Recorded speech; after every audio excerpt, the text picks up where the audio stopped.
semana publicamos en Latinus la investigación sobre la red de tráfico de influencias articulada por el hijo del presidente López Obrador. No es que el hijo del presidente tenga amigos empresarios, no. Es que armaron un esquema de empresas para simular que son competidores, pero en realidad comparten socios, directivos, hasta dirección. Y armaron todo para quedarse con millonarios contratos del gobierno, para aprovechar las influencias en el gobierno del papá. El negocio más emblemático, el que están haciendo en el aeropuerto de Texcoco, que paradójicamente López Obrador dijo que canceló por corrupción. Después de que se reveló la investigación de Latinus, el presidente la minimizó. Dijo que no tenía nada de malo. Bueno, pues si no tiene nada de malo, ¿por qué el gobierno escondió 36 veces los contratos que Latinus solicitaba y solicitaba vía transparencia? Si no tenía nada que esconder, ¿por qué lo escondía? Hoy le vamos a mostrar el tortuoso camino que durante 9 meses tuvieron que seguir nuestros colegas reporteros para hacer esta investigación. 9 meses en los cuales el gobierno de López Obrador trató de ocultar los contratos de las empresas de los amigos de Andy. La nota es de Montserrat Peralta y Julio Astorga.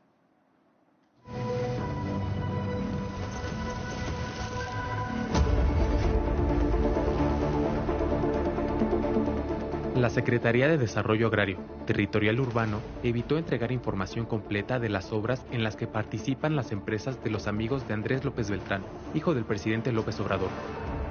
Desde hace 9 meses, Latinus realizó más de 50 solicitudes de información vía transparencia para obtener documentos relacionados con las adjudicaciones directas, licitaciones, contratos, compras y subcontrataciones en las que están involucradas Organismo Promotor Logístico, AZ Gerencia de Proyectos, B Arquitectos y Grava y Arena, que forman parte de la red de empresas dirigidas por prestanombres y socios de los amigos de Andrés López Beltrán. En estas solicitudes, la SEDATU respondió que no encontró la información en al menos 17 ocasiones, y en 19 hizo una entrega parcial de datos, incumpliendo las leyes en materia de transparencia. Además de participar en concursos públicos, estas empresas fueron beneficiadas a través de subcontrataciones que se hacen desde la gerencia y supervisión de los proyectos, así como desde las constructoras. En algunos casos instalaron mobiliario urbano y recreativo en las obras. La SEDATU no entregó a Latinus los documentos relacionados con las subcontrataciones de su programa de mejoramiento urbano, argumentando que no tiene esa información a pesar de que la ley le obliga a contar con ella. La secretaría encabezada por Román Meyer Falcón tampoco ofreció la documentación de todos los contratos y anexos firmados dentro del programa de mejoramiento urbano, la cual fue solicitada por Latinus. Después de un proceso que implicó más de 30 correos electrónicos, llamadas y visitas a sus oficinas en las colonias Condesa y Cuapas en la Ciudad de México, la SEDATU se comprometió a entregar la información de manera digital, lo que nunca sucedió. Pese a que se promovieron 13 recursos de revisión ante el Instituto Nacional de Transparencia, donde determinó que la SEDATU debía entregar la información, en 5 casos no cumplió con la resolución. En los primeros 2 años de la administración del presidente López Obrador, esta secretaría transparentó en una página de internet los documentos de las obras que realizaba en decenas de municipios del país. Sin embargo, desde 2021 comenzó a retirar poco a poco la información, desapareciendo los nombres de las constructoras, los contratos y los papeles relevantes de los proyectos. Esta opacidad coincide con la entrega y asignación de proyectos a las empresas de los amigos de Andrés López Beltrán, que comenzaron a recibir recursos públicos con mayor frecuencia desde 2021. Para junio de ese año, Alejandro Castro Jiménez Labora, proyectista del nuevo malecón del río Grijalva en Villahermosa, acompañó al presidente López Obrador en un recorrido por la obra. La presencia de Jiménez Labora en este proyecto es un misterio. Ni la SEDATU ni la Secretaría de Obras de Tabasco entregaron a Latinus documentos sobre la remuneración y las responsabilidades que tiene el amigo del hijo del presidente López Obrador. Al responder a diversas solicitudes de transparencia, ambas secretarías argumentaron que la información solicitada es inexistente. La SEDATU también ha ocultado datos relevantes en los documentos que se encuentran disponibles en la plataforma Compranet. Ahí ha borrado los nombres de proyectistas, diseñadores, ingenieros, arquitectos y peritos que deberían aparecer en los planos, renders y plantas arquitectónicas y documentos técnicos de los proyectos.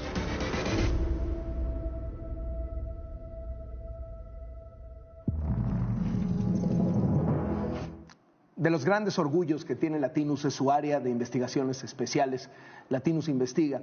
Y hoy están con nosotros en el estudio dos de sus integrantes, que son dos de los periodistas que realizaron esta investigación sobre la red de tráfico de influencias de los amigos del hijo del presidente López Obrador, Montserrat Peralta y Mario Gutiérrez Vega, quien es además el coordinador del área de investigaciones especiales de Latinos. Muchísimas gracias por estar aquí. Gracias, buenas noches. Gracias por la invitación. Mario, mucha gente piensa que esto vino de Guacamaya Leaks. Mucha gente piensa que nos dejaron los documentos bajo el buzón o bajo la puerta o que alguien nos filtró todo. ¿Cómo se consiguió desenmascarar esta red de tráfico de influencias de la que mucho se hablaba, pero que nada se había documentado? Gracias, Carlos, por la invitación. Esta es una investigación que también participan Isabela González y Julia Astorga, y es un trabajo de varios meses, de muchos meses. Un día llegó una fuente a Latinos y nos contó una pista sobre unas obras de la SEDATU. Y ahí se quedó. Esa fuente no sabía nada más. ¿Les dio un documento, les dio un disco, un USB, nada? Solo nos habló, nos dijo, nos dio unas pistas y nada más. Y a partir de ahí comenzó todo un trabajo de búsqueda en transparencia, en solicitudes de información a través de otras plataformas abiertas. Primero del programa de mejoramiento urbano, que es el programa estrella y madre de la SEDATU, una de las cosas que más presume el secretario Román Meyer, y a partir de ahí empezamos a buscar las empresas que esta fuente, o sea, las obras, pero después las empresas que esta fuente pues nos orientó un poco, ¿no? Pero de verdad salimos, o sea, a partir del dato de un granito de, fuente, de arena, digamos. A jalar el hilo, el famoso jalar el hilo. Sí. Y Monse, entre las cosas que tú hiciste fue tocar y tocar y tocar la puerta a través de transparencia para obtener los contratos. ¿Cómo fue este tortuoso camino? Claro, Carlos, pues todo el equipo ahora sí que nos pusimos a hacer solicitudes de acceso a la información pública a través de la Plataforma Nacional de Transparencia, a utilizar también estas herramientas públicas como lo es Compranet, en donde podemos ver todos los procesos de contratación que hace el gobierno, y pues nos fuimos encontrando con varias cosas. Muchísimas trabas, eso es lo primero que nos encontramos. ¿Te quedó la sensación en algún momento, Monse, de que estabas llegando, tocando fibras sensibles, que estábamos apretando botones rojos que hacían que el gobierno dijera, ah, caray, estos de Latinos se están acercando a donde no queremos que se acerquen? Sí, de hecho nos llamó la atención porque el equipo empezó a hacer cada quien sus solicitudes de acceso a la información pública y pues a todos eran como negativas o nos entregaban cosas parciales y entonces ahí fue donde todos pensamos como de qué está pasando, o sea, ¿por qué esto no lo quieren entregar? ¿Por qué esto no está público? Cuando muchos de esos contratos son parte de sus obligaciones de transparencia que tienen todas las dependencias gubernamentales. Mario, ¿el INAI ayudó? Sí, ayudó en parte. Bueno, yo creo que las herramientas que hay ahora, como la Plataforma Nacional de Transparencia a la que acudimos, Compranet, que es la plataforma donde el gobierno está obligado a subir sus compras, y eso sirve mucho, y a quien contrata, que sirve bastante, el registro público de la propiedad también, que son herramientas, digamos, que cobijan al INAI, ayudan muchísimo y son la base y el centro de esta investigación.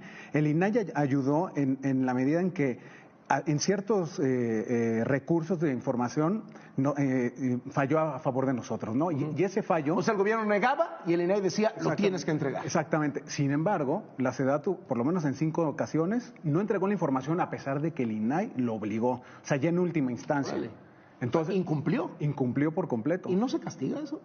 Se tendría que castigar, el INAI tendría que empezar a crear procesos sancionatorios administrativos en contra de los funcionarios públicos. Pero bueno, pues el INAI está inoperante ahorita, ¿no? Claro, y es el mundo ideal del presidente. Una de las grandes tragedias que nos puede suceder. A ver, es muy claro, Carlos, este reportaje no se pudo haber construido si no existieran las plataformas de transparencia y no existiera todo lo que rodea la INAI, como digo, bueno, pues todo lo que se ha construido durante muchísimos años. Oye, Mario, mencionabas cómo la SEDATU, a pesar de que el INAI le ordena abrir los contratos, no lo hace e incumple en varios de los rubros.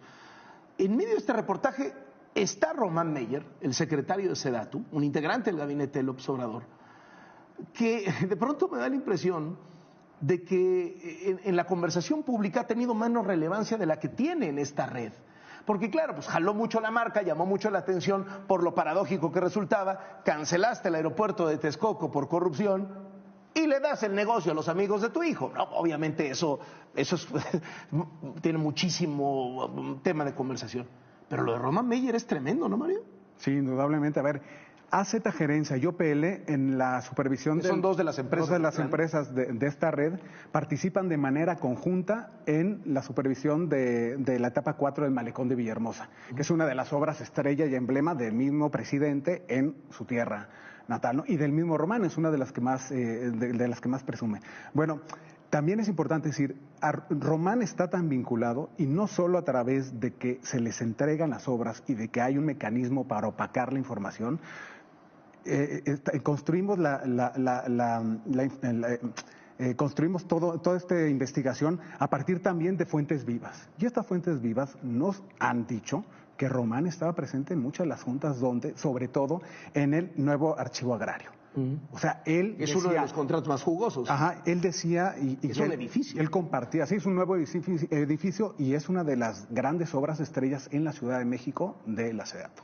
Entonces, él está participando directamente, por lo menos en esta obra, y tenemos la certeza a partir de estas fuentes que te comento, que nosotros fuimos construyendo el camino. Claro. Hablamos de una al inicio, pero después, a partir de que íbamos llegando con una estructura más grande de poder saber hacia dónde iban las líneas, pues fuimos construyendo más fuentes, ¿no? Monse, ¿qué sientes cuando el presidente agarra y dice, ¿cuál es el problema? Y no pasa nada. Sí, hay contratos, sí, son sus amigos, pero ¿cuál es el asunto? Pues yo creo que el periodismo habla por sí solo, los documentos son públicos, como lo comentábamos anteriormente, todo el equipo acudimos a estas herramientas que utiliza el periodismo de investigación y pues me parece que no hay nada más que decir, que el periodismo lo dice todo. ¿En algún momento creíste que no se iba a poder lograr desenmascarar esto? Y te hago la pregunta con jiribilla, porque en muchas reuniones que tuvimos yo los sentía desesperanzados. O sea, todos sabíamos el poder de Andy, todos sabíamos del poder de Andrés López Beltrán, todos escuchábamos por aquí y por allá cómo incidía en el gobierno, como interlocutor con empresarios, cómo manejaba negocios, pero había que documentarlo, había que probarlo, por lo menos inicialmente. ¿En algún momento perdiste la esperanza y dijiste, no lo vamos a lograr? Yo creo que varias veces nos desesperamos, en primera por estos obstáculos a entregarnos la información, como te comentaba anteriormente, pero también porque después algunas cosas que empezamos a recopilar era demasiado. Y entonces se empezó a hacer como una especie de matrioshkas, estas muñecas rusas, en donde abríamos una y entonces salía otra, y luego abríamos esa y salía otra, y entonces de repente teníamos ya muchos nombres, muchos personajes, y entonces llegó un momento en el que teníamos demasiados documentos. Algo muy clave fue justamente la sistematización de la información y llevar un método muy riguroso, en donde nosotros pudimos justamente empezar a cruzar personajes con empresas. A mí me parece que de las grandes virtudes de este reportaje es que, a ver, se diseñó detalladamente un esquema para no conocer la verdad, para que no pudiéramos saber que los amigos íntimos del hijo del presidente estaban metidos en todo esto. Claro, cuando nosotros lo vemos en el reportaje, pues lo vemos muy fácil, ¿no? Vemos 4 caras, 4 empresas, 2 dependencias, 6 operadores. Está muy fácil de entender. Pero llegar a ese organigrama fue complicadísimo, ¿no? ¿Vale? Sí. O sea, precisamente lo que dice... Me parece que es una gran virtud del reportaje que lo logran explicar muy bien. Lo que dice Monserrat es irse por los recovecos, es decir, a ver, si esto que tienes enfrente no daba, y muchas veces fueron las solicitudes de información, bueno, ¿hacia dónde hay que ir? Bueno, por registro público, vamos a tal empresa. O sea, yo recuerdo ese Excel de empresas, debe tener por lo menos 50 empresas. A ver, no todas son de ellos, pero había tal grado de desvío que había que irse para confirmar que de verdad no fueran. Entonces decíamos, no es, se acabó este lado del camino, ¿no? Entonces, mucha gente dice, no, pues está muy fácil. No. O sea, lograr simplificarlo, sistematizarlo y presentarlo de una manera que fuera entendible para todos, llevó muchísimo tiempo. Sí, entenderlo de entrada, ¿no? Sí, claro, y es importante decirlo, a ver, no es un reportaje de fotos de redes sociales.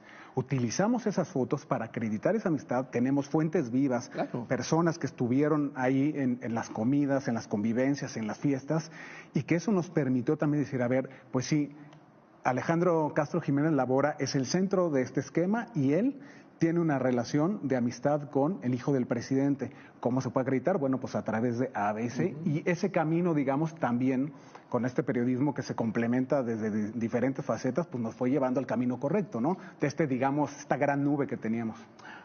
Mucha gente ha dicho, esta es la punta del iceberg. Nosotros hemos retomado también esas palabras porque sabemos que hay muchísimo más. Y hay muchísimos más documentos, y hay muchísimas más relaciones, y hay muchísimas más implicaciones de la figura del hijo del presidente en todo esto, ¿no? Sí, como te decimos, queremos que revisamos, híjole, no sé cuántos documentos podríamos estar hablando, pero por lo menos miles de hojas, sí, seguro, y de documentos sí cientos, o sea, de eso no hay duda. Dejamos muchísima información precisamente para hacer pues, digerible, digamos, al momento de entender y poder plantear el esquema y la red de empresas.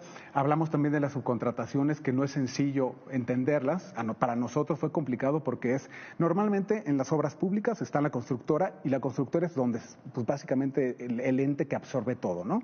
La que dice hacia dónde más, pero descubrimos que la gerencia de proyectos, quien dice, oye, pon esta tasa en esta obra, eran ellos. Y después descubrimos que en el malecón de Villahermosa, en el estadio de béisbol de los Olmecas de Tabasco, pues estaba la tasa que ellos habían dicho y ellos fabrican la tasa.